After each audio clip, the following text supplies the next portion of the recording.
If you're thinking about sports icons in Kansas City, you might first think of current athletes like Patrick Mahomes or Bobby Witt Jr. Or you may think of a great from the past like George Brett.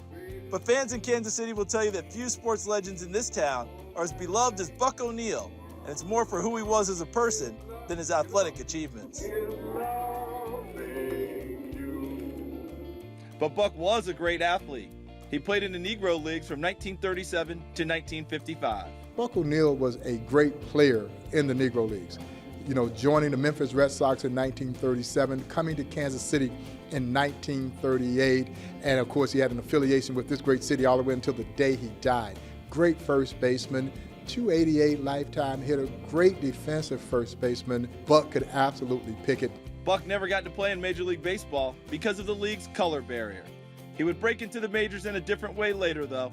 He joined the Chicago Cubs as a scout, and he would eventually become the first African-American coach in Major League history. But Buck never forgot the Negro Leagues and all the players like him who never got to play Major League Baseball. In 1990, he helped establish the Negro Leagues Baseball Museum. The museum's president, Bob Kendrick, says this museum honors a league that, despite the fact it was full of players kept out of the majors, was proud of its style and its history. That's what makes the story of the Negro League so special. It emerges out of the ashes of American segregation, a horrible chapter in this country's history. But out of segregation rose this wonderful story of triumph and conquest. And really it's all based on one very small, simple principle. You won't let me play with you in the major leagues, then I'll just create a league of my own, the Negro Leagues. That league, the Negro Leagues, would go on to rise to rival, and in many cities across this great country of ours, surpass Major League Baseball in popularity and in attendance. And so when we think about that, it embodies the American spirit unlike, I think, any story in the annals of American history. So even though it was America that was trying to prevent these great athletes from sharing in the joys of her so-called national pastime, it was the American spirit that allowed them to persevere and prevail, and they created this great league, a thriving business enterprise known as the Negro Leagues. It was exciting, it was fast, quick, aggressive, daring. Fans are dressed in full regalia. They're looking good. Everybody's looking good going to those games, because oftentimes we were leaving church, going straight to the ballpark, so everybody was looking good. But you were going to see a style of play that was really polar opposite from Major League Baseball at that time. Fans who walk through the museum can get an idea of what the league was like and look deeper into the careers of some all-time greats.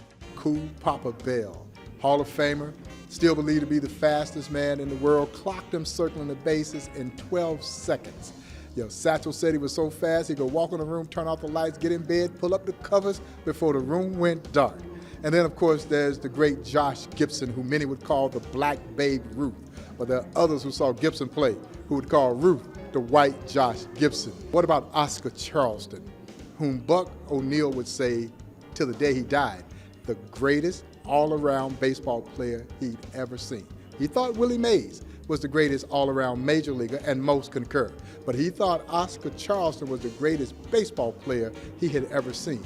Buck O'Neil insisted that what he helped establish be called the Negro Leagues Baseball Museum, not the Negro League Baseball Hall of Fame. He believed that any player who was a Hall of Famer should be in Cooperstown. He served for 20 years on the Hall of Fame's Veteran Committee, and he spent much of that time making sure the best players in Negro League history were in the Hall. In 2006, there was a special ballot for Negro Leaguers, and 17 figures from that era were inducted. Buck himself, however, fell one vote short of induction. Instead of being bitter, he handled it the way he handled everything, with class and a smile.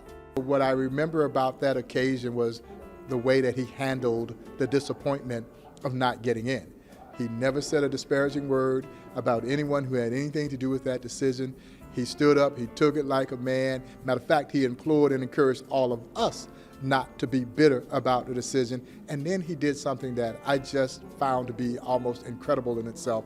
He would go to Cooperstown, speak on behalf of 17 others who were all dead, who didn't have a voice, and deliver this impassioned speech on their behalf. When the world was saying it should have been your induction ceremony speech, Buck O'Neil stood there and represented those who couldn't represent themselves in what I still believe to be one of the most selfless acts in professional sports history. Buck passed away later that year, but many fans, especially in Kansas City, hoped that Cooperstown would one day give him another look. In 2021, that day came. A special committee gathered to reconsider some legends of the past, and Buck received enough votes to officially be inducted into the Baseball Hall of Fame. While he finally has a plaque in Cooperstown, Buck's legacy also continues at the home of the Royals, Kauffman Stadium.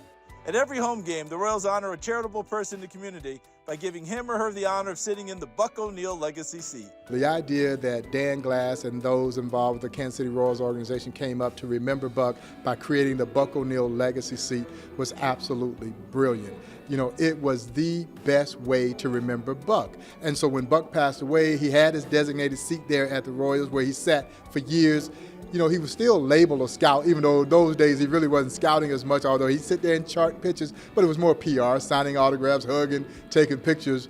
And so when he passed away, everybody's wondering, what are they going to do with Buck's seat? Some people were saying memorialize it. Other people were saying take it and bring it to the Negro Leagues Museum.